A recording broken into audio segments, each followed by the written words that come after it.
Hello, everybody. A warm welcome to another interview on Wisdom from North. I'm Jannike, and today I'm super excited to be here with Rebecca Boatman. Rebecca is the go-to love coach and the CEO of the Brave Lady, where she's specializing in helping women create that beautiful, conscious relationship that they are truly in love with. And I'm also very excited to be inviting you to a free live webinar that Rebecca and I are going to have together next week. That's called Awaken Your Divine Feminine Powers and Manifest Your Evolved Man. So if you are a single woman who wants to attract a beautiful relationship, a conscious and an evolved man, then this is for you.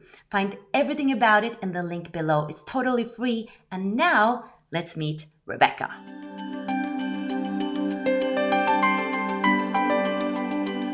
Hello, Rebecca. How are you doing today? Welcome.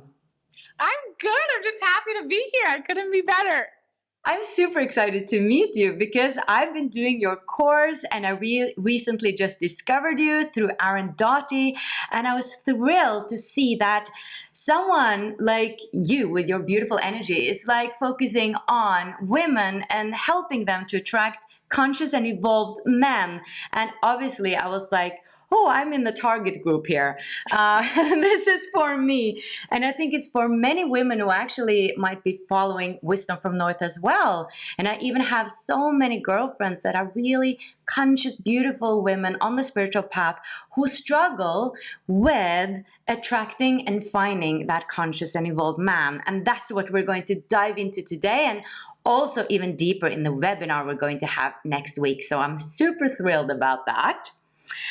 And the first question that popped up in my mind was, what is the biggest obstacle that women have attracting a conscious man? What is like standing in their way of actually making that a reality, finding that evolved man that they are longing to find? I love that question. You're like, solve the biggest problem right now, which absolutely the most common thing that I hear time and time again from conscious, loving women, good-hearted women is, I just keep attracting unavailable men. They're like, I keep attracting unavailable men, which could mean men who aren't ready to commit, men who don't want to be serious, or men who don't operate in their heart as much, or they freak out when there's any sort of emotion. There's a level of maybe lack of presence. There's just a level of unavailability that's happening. So that's one of the things that I hear a lot. And the block, or the thing that's causing that, is subconsciously there's always something within us that's secretly, right? I do secretly because we really all know the answer, but sometimes we're not conscious of it, that's having us actually attract these unavailable men, these men who may not be being present fully with us. So there's something within us that's attracted to and attractive to the unavailable man. So when we identify what that is, what that heart wall is, and we go in and we dissolve it, then we're attracted to the man who is present, who is available, who is there. And I always say, I'm like, they are everywhere. There are conscious, evolved men actually everywhere. And anything telling you otherwise is a lie. But if we're unavailable, because we're still protecting ourselves or anything, then we're actually not really even attracted to him, or we won't even see him. He'd be right in front of us and we're not aware of him. That's interesting that you're saying that this is the fact for many loving, conscious women, because let us be honest here. Like, I'm going to be personal here because this is a personal issue for me, and I don't mind. That is my pattern as well. And I've been wondering about that because what is it in really conscious women who have been working so much with themselves, where we actually see the result? We have created beautiful lives and maybe amazing careers and following our purpose, being of service. And yet when it comes to men, it's like not a match. And let's dive deeper into that. Why are we attracted to these unavailable men? Why don't we see those who are right in front of us? Yeah. So there could be many different reasons, but one thing you just said that I also want to touch on is because in our work, in our career, and when we're being of service, there's a little bit of there's things that we do that work well in work that don't necessarily work well in relationship, because in work we can control things, right? We can control them and surrender, right? And go back and forth in between both, right? And create the results that we want. In love, it's the one thing that we can't control. Like, we can't control how, when, or who we fall in love with. And so when we get that peace, and there's just so much magic that can then happen. And sometimes what I see happen is people want to take what works in their career over here when it doesn't actually work that way, right? So that's one thing to really touch on. And then what has us, to answer your question about what has us be attracted to the unavailable men, well, it could be that one of the things could be that we don't actually really believe that what we want is out there. Like, do we really believe it? Because if we really believed it, right, our experience would be different. But sometimes it can be that we haven't had the experience yet.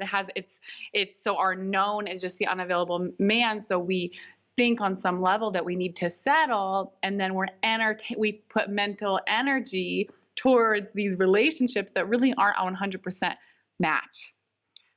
Does that make sense? Yeah, it makes a lot of sense. And because my second question was actually, what are the misconceptions we might have about an evolved man? Perhaps we have some attitudes towards what that looks like, that perhaps he's super soft, he's too spiritual, not grounded, and that we actually don't have great examples on how that would look like. But you're here to prove otherwise, that, they are there, they are here. Absolutely. And if we do have that like checklist that's like, he better do this and this and this, that can also be like a protective mechanism, right? Because then we're assessing based on what it looks like, to then actually keep our hearts safe. When we're dating, we should really check in with, number one, what do we want to feel? And then number two, when we're actually dating, what's the experience like? What am I feeling, right? How is he treating me? How is he showing up?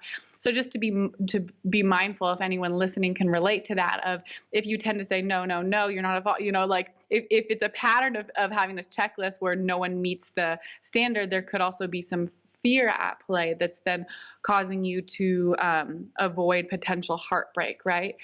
And then, yeah, there's one. What was the end of your last question? There's one more thought I had, and it just went away because I wanted to land that point.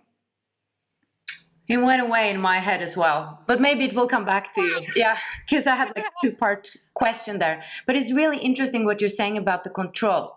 Like that, I just felt it rang true, because a lot of us have worked so much on ourselves, and we have really, evolved our consciousness, but there might be some control in that as well. That vulnerable place is a hard place to be.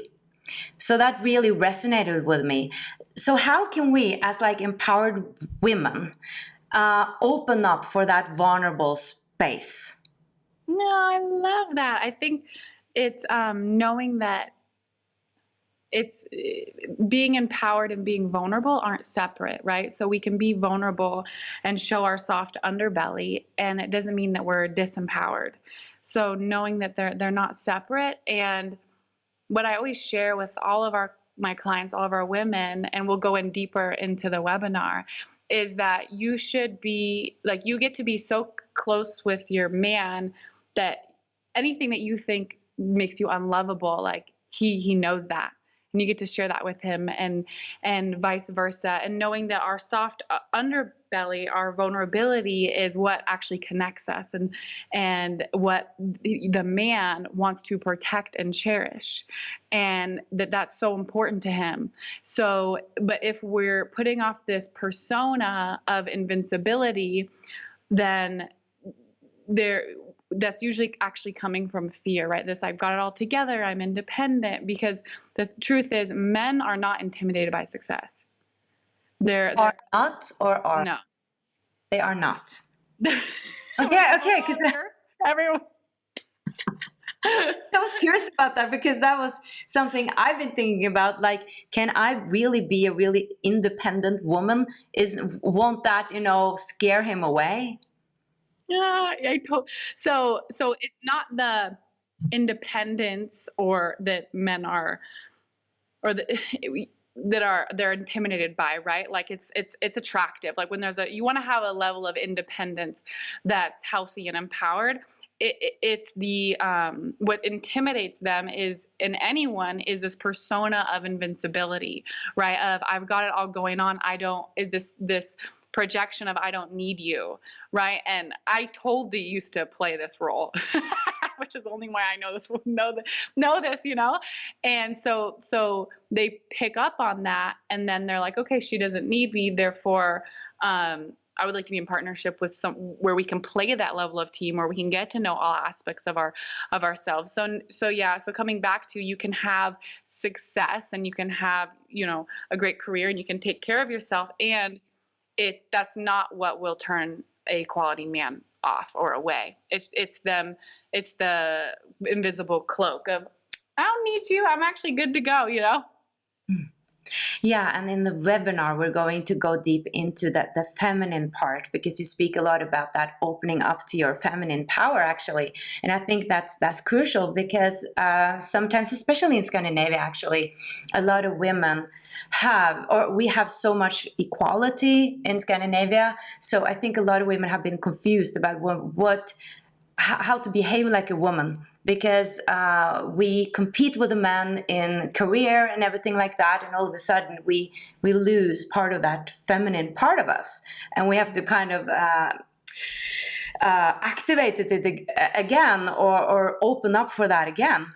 And I've had many discussions with girlfriends around that issue, like what is really being feminine and how can we open up for our femininity. So I love that we're going to address that, because I think there's so much power in that. Like, and you speak a lot about flirting, Mm-hmm. that the women are starting the flirting. Can you speak a little bit about that? And just to go off yes, we'll totally in the webinar dive into accessing that feminine power that we essentially all hold, and some of us are like 100%, just unleashing it, and it's so magnetic, and it just calls you in, like men, women, kids, dogs, all of it. Then there's some of us, because of other programming, we're like, don't go there, right? And there's fears that are associated with it, when you naturally, girls, you want to go there, right? It feels it'll when as you step into it and you awaken it, it just feels wonderful. And it's just those judgments and things we get to remove. And then as we do that and you come into that, you're going to be getting asked out left and right by these quality, protective men, and it's gonna be like superpowers, right? That's fun, you get to play with and enjoy. And then to talk about specifically about how women are flirting, and is that women are actually initiating the man approaching her first, right? So there's so much talk out there about how the man gets to makes the first move, when the woman actually makes the first move. And this correlates with the feminine power, because when you're in your feminine and you're playful and you're open and you're warm and you're inviting, and this happens to do with nonverbal cues and energy, the man will notice it. The man will notice it, that you are open, approachable, and available, and he will ask you out. And when women are like, I don't get it, I never get asked out, it's that there's a invisible guard that they're usually wearing that then has them not get asked out. And I've shared this and had deep conversations with so many of my guy friends, and including Aaron, and they're like, yeah, like if a woman's being XYZ, like I will not approach her no matter how attractive she is. But if she's, ABC, then I will definitely go up to her. So we are telling them we are available. And then that's what's having him come and ask us out. So when I hear that, I think some women might think now or feel that is scary. That is scary. to flirt, because that means that I need to show that I'm confident. I need to dare to look at him. I need to dare to put myself out there. What can you say to women that feels that, how do I find that courage to really be the first one to make eye contact or to flirt? Yeah, it's such a good question. So it's, well, number one, being tied to your vision for what you want in your love life, right? Because when it comes to having courage, the more we're tied to what's truly important to us, like, for example, I want to attract say that this is anyone listening, right? I want to attract a loving man to create a life with and to share the good and the bad times with and to just feel like a teammates, and you just really are connected to that vision.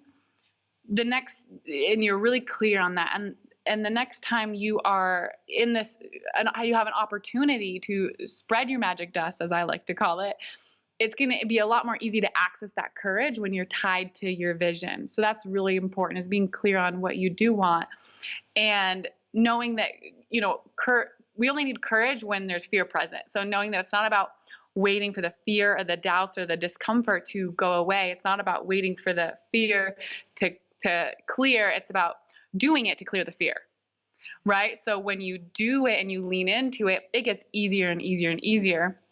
And I kid you not, what I used to do is when an attractive guy would look at me, I would go like this. And I would look away. I would frown, like, what are you looking at? And I look away and I would think, why did I just do that? So this is coming from someone who literally would do the opposite.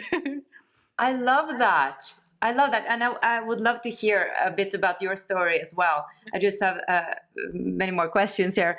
Yeah. Many people say, oh, you'll meet him when you least expect it. While others are like, no, you got to have a vision, got to set the intention, you got to take the action. Yeah. And this is a question I ask many spiritual teachers, because it's kind of the big question about, surrendering and manifesting, and also free will and destiny, which are big questions. But what is your take on that when it comes to, should we surrender, perhaps set intention and just surrender, or should we actually take courses, read books, go out there, making it happen? Yeah, that's a great question. So, number one, it's having an intention, right? And that's connected to your vision. So it's really being grounded in a super clear intention of I am committed to letting go and receiving love. And it can be anything that resonates with you. And it's being grounded in that powerful intention. So everything that we do is inspired by that clear intention, right? It's the way in which we operate from. And then, for example, now say I'm like, okay, let's come up with, what's the vision? Now what would be the action steps? Now say it was, say the vision, if you were to tell me, I want a wonderful partner, I'd say, okay, so what's that feel like? When I'd bring you more into your heart. So this is where the importance piece is. What's it feel like when you're with him? What does it look like? What's the communication like? And what's the experience? We really get to bring the heart into it. So that way, when we're doing the action steps, it's not just coming from here. It's not, okay, go on 5 dates in 10 days, let's go. Because then you're just going through the motions and you're just doing it, and you're missing out on the experience that you truly desire. So say it's to be in a connected, loving, generous partnership. When you are doing the action steps, they're also inspired by that, right? So if you want to be connected in your partnership, it's like, how do you experience that connection on the date? When do you know that you are deeply connected? So it's really about also coming into the heart of it. So that's coming through everything that you do, and you're taking inspired, radical, responsible action moment by moment versus forced action for a specific outcome that's operated more by the heady, that's about doing, because I see that happen with a lot of high-powered women, when the more actually we bring them here and we take it slow is when they then begin to cultivate their experience. So it is, I know I just gave you a lot, but it is about surrendering and taking that inspired action versus if someone has a habit of wanting to, control everything just by doing to then get a specific outcome, it breaks the intimacy because control and intimacy are opposites, which we could do a whole other thing on, but I'm giving you so much. Does that answer your question? Yes, and I really resonate with that it goes together. But sometimes I have in my past misunderstood it. So I thought I could just forget all about it, to just, okay, I'll just surrender. But then what happened was that I just got so into work. So I forgot it so much that I didn't have, any time or room or space in my life at all for a man to come in. So I realized that I can't just, trust that it You will don't want to meet come. the pizza guy? Hmm? You don't want to meet the pizza guy? Or the guy knocking on your door? Right. Yeah. Yeah, Like but you're you saying, you keep can't going. be Netflixing, you Yeah. got. I love that. Um, Oh. do you believe in soulmates and twin souls, and that there is one special person there for us? Oh, I've never been asked that question. Oh, Yeah. And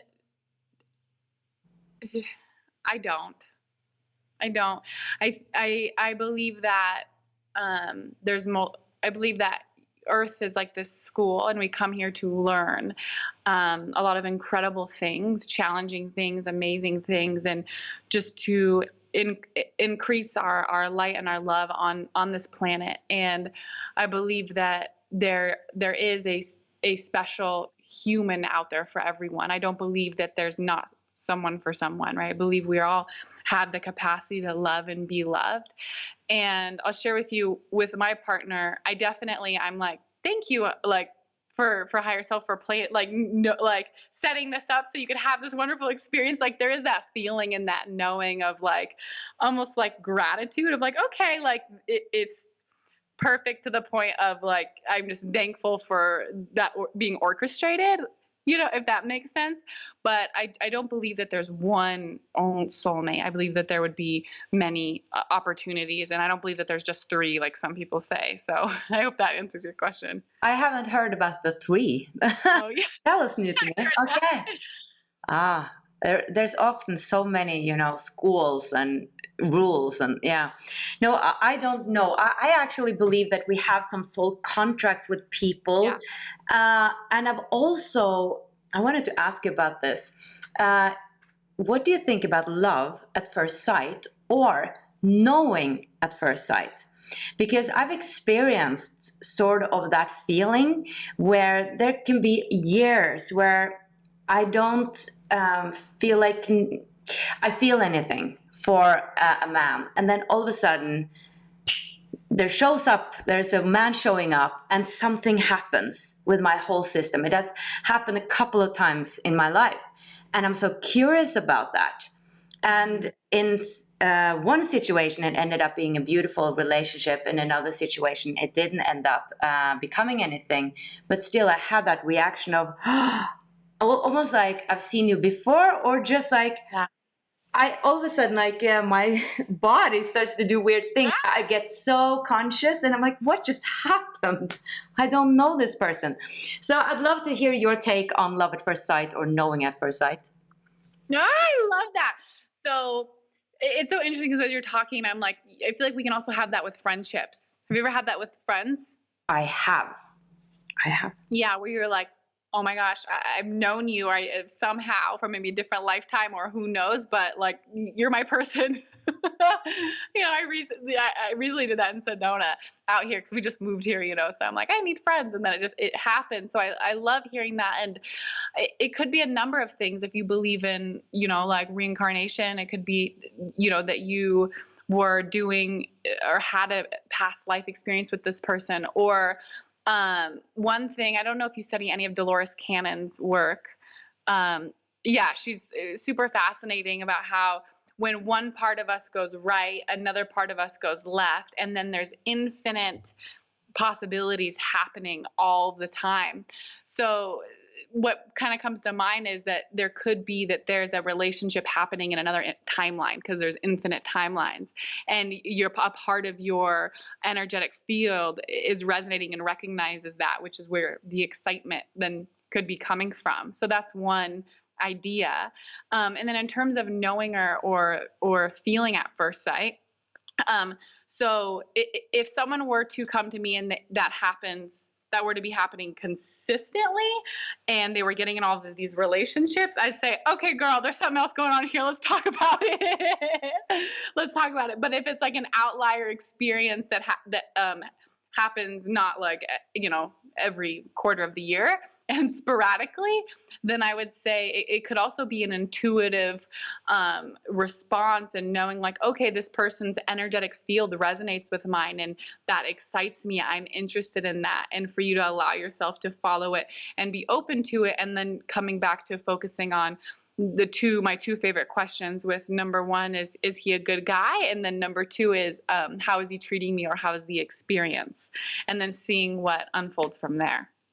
Beautiful. I love those. Thank you for sharing so many tools as well. That's really powerful.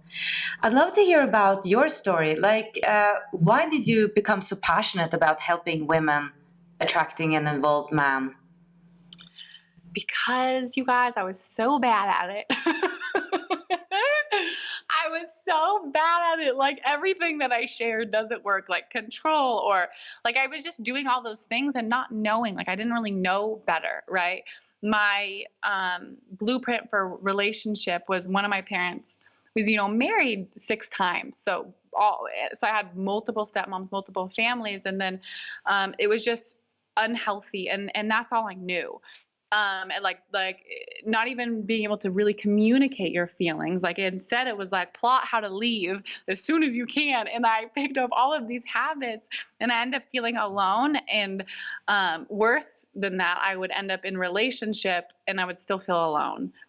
Right. So it's like one thing to be single and alone, and then another to be in a relationship and feel alone. So I finally got to the point where I was like, okay, like I need to learn the tools on how to co-create a conscious, loving partnership. So I invested in a coach, and she absolutely transformed my life. And at the time, I had no idea that she was also a business coach for relationship coaches. And this was years ago. And then my relationship with her just transformed. So it all stemmed from, me not having the tools and feeling alone, just attracting the wrong guys where it just wasn't a match, and having all of those experiences, and then wanting, like, I got to figure this out. I don't want to feel this way. And then figuring out the tools and collecting this beautiful treasure box that changed my life. And now I get to give it away to women every single day. Oh, that's beautiful. And it must be so inspiring for you to see the result of your work, because it's really tangible. Like, oh, they found, yeah, their man. I mean, that must be the greatest joy for you to experience that when you help other women. Yeah. Yeah, it is. It truly is. And we some of them like to come back and work in our programs. And we just had another one launch this morning, and it was really cool to see one of the girls who, is with an incredible man, is now also in serving and supporting the women, and just the ripple effect and the connection and the sisterhood is also my favorite part too, because I love girl time. Yes. And I'm really excited also about the webinar, because we will open up for you guys to also ask questions, because we all have individual questions, even though in many ways we can benefit from it, from each other's questions, and we have a lot of the same themes. It's really good to feel like you can address your personal question, because it feels, this is so personal, like love is so personal. So I'm really excited about that. Last question. What can you say about feeling needy or longing for a man when you're single?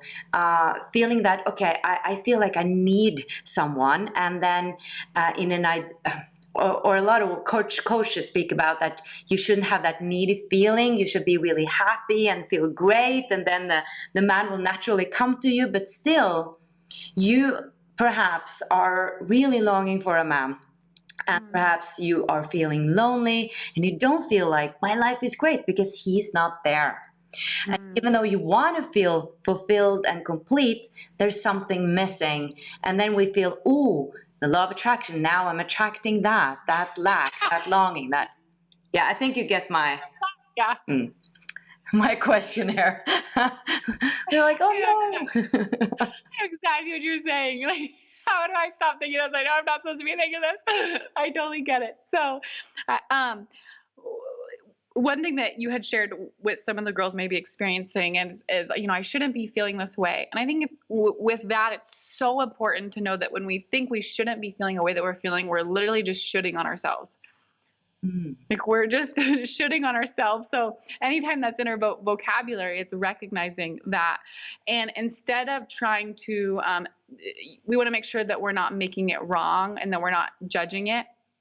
And instead of trying to get rid of it, right, as they say, like what we resist persists, it's more so of like taking that feeling and being willing to basically take that masculine container, our personal one, and allow it to have its experience and to integrate it into what it is that we do want to experience, right? If we're feeling lonely, we desire connection, whether it's with a man, whether it's with a friend, whether it's with anything. So it's looking at, okay, what is it that I do want? Well, I'm wanting a man. Well, what is it that I want to experience with a man? Well, I want a loving connection. I want to feel safe. I want to feel held. Okay, so where in the past 3 months, have I had that experience? It could even be a conversation with a loved one, right?